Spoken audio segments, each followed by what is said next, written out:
Hey everybody, it's Calvin Go here, and I'm here with my chapter 1059 review. And it's been a fantastic chapter today. I'm really excited to talk with everyone about it. And I would really appreciate if everyone can give me a like, share, and subscribe, and just spread the news so we can build a community over here. Okay, we had a doozy of a chapter, right? I mean, so many things happened. It's really exciting. Um, so many reveals that we were waiting for, so many things that we were excited to see. We get basically the aftermath of what happened in 956.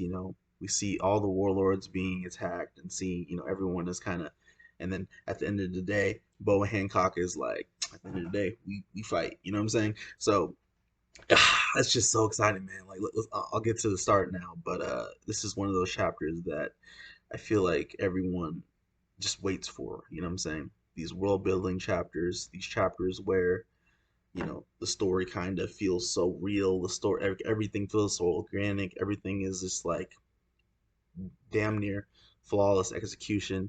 Oda is one of the greatest of all time, and this shows why. Now, the big thing about this chapter is we get a lot of you know context on things that happened in the past, a little bit of flashbacks.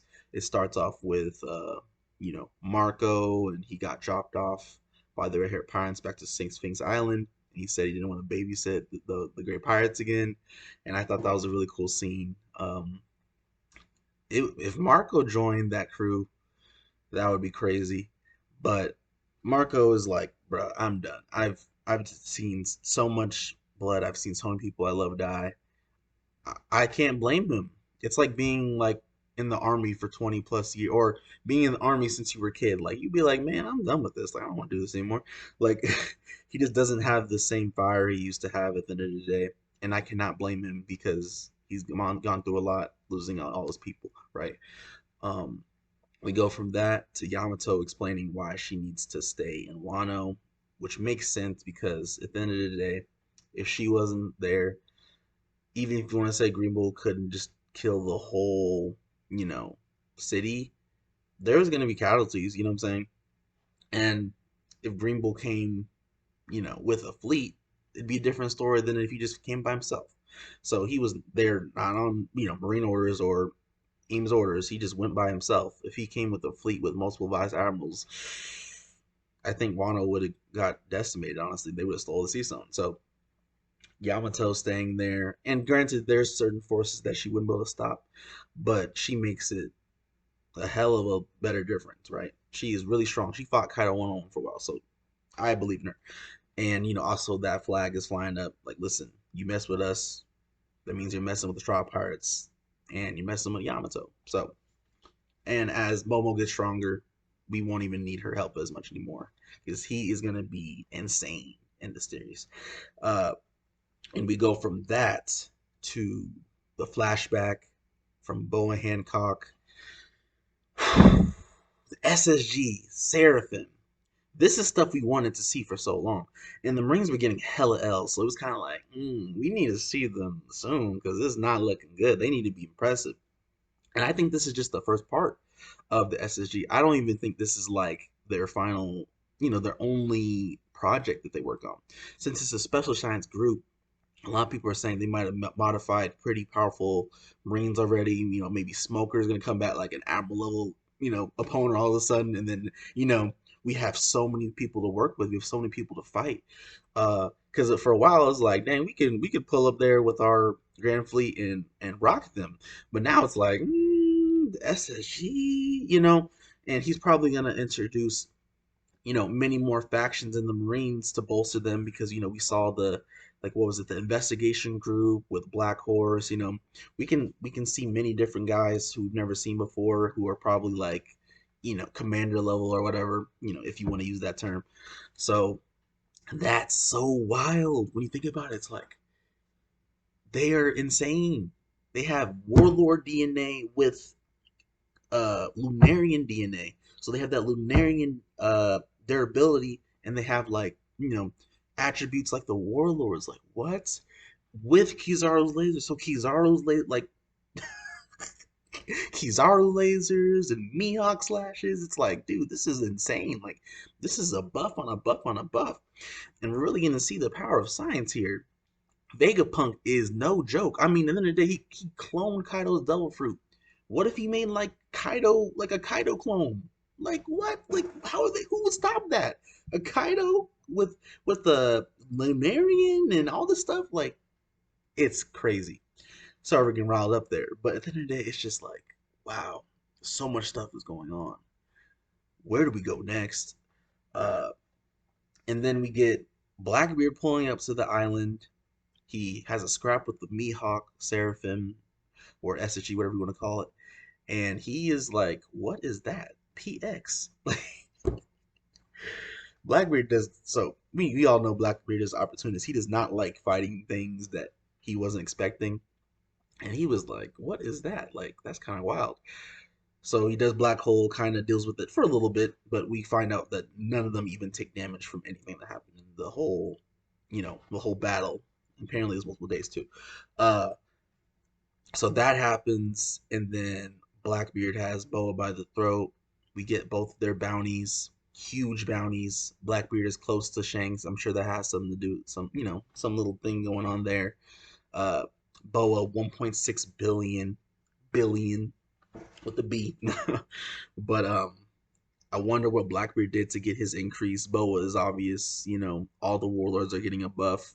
Um, I used to think Jinbei's bounty was maybe a little too high for only beating Who's Who, but after seeing every other warlord's bounty, it's kind of like, maybe you got the short of the stick at the end of the day. But man, Blackbeard is devastating. But he does admit that if he turned his back, he might get smoked. She has a really hacked Stellar Fruit. You just need to think she's attractive, and it's GG's. Helmepo got. That Vice Admiral got. So and his crewmates. So that was crazy. She has really big hacks on her ability. Like it's basically like I don't know. It's almost like sugar to me. Seeing what she can do with it and how it can even affect inanimate objects. But she also has combat prowess. She has hockey. So she seems like a rather complete fighter, right? Um, and then from there, Koby is like, bro, what am I supposed to do? Like, how am I supposed to handle it? Like this is a crazy situation. And the fact that his commanding officer is down and out, and he has to be the one to like rise to the occasion, and also he's getting hyped with being called the hero, and we need to find out more about what happened at the Rocky Point incident. But at the end of the day, Koby is getting this hype. Koby's looking like he is the real deal. Holyfield, if he's the hero, and we know who the last hero was, we know who he was trained by. I don't know. And then Rayleigh comes in, pulls the shanks, you know, calms everyone down, says, "All right, get out of here, Blackbeard. I never liked you." It's interesting that he said, "Yeah, I wouldn't have won that in my old state now." But could he have won, when he was at his prime? Who knows? I think Blackbeard is gonna ascend even higher than Roger was. I don't know if he'll ever be able to do that. But especially if he's an in-game Luffy opponent who already beat Kaido, so it's kind of like this guy's different, right? But it's really nice to see Rayleigh. He's one of the coolest characters. He bagged the he bagged the old pirate empress. I mean, what can you say? He's a legend. That's Conqueror's Haki. Right hand man of the Pirate King. He got it all. Really, like he has the sauce. Like even if he's not at the same strength that he was back in the day, he has the sauce no matter what. And everyone was kind of sitting there recuperating themselves. Sanasonia and Marigold were talking about how they didn't want to fight something that looked like their sister.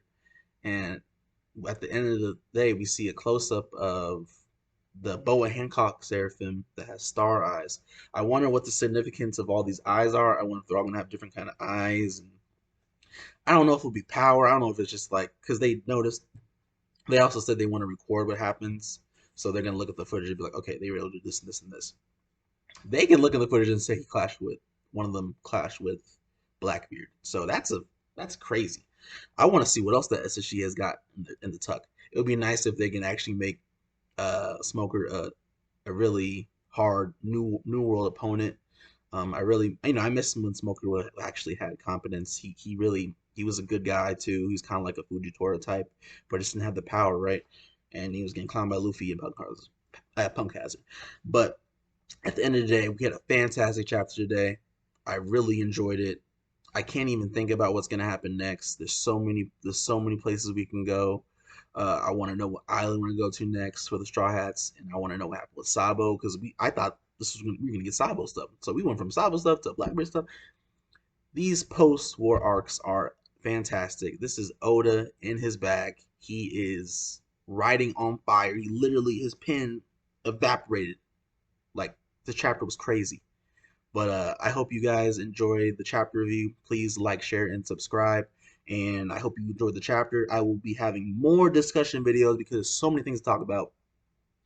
We can talk about Blackbeard, Koby. We can talk about so many things. So at the end of the day, have a great day, everyone, and enjoy your day.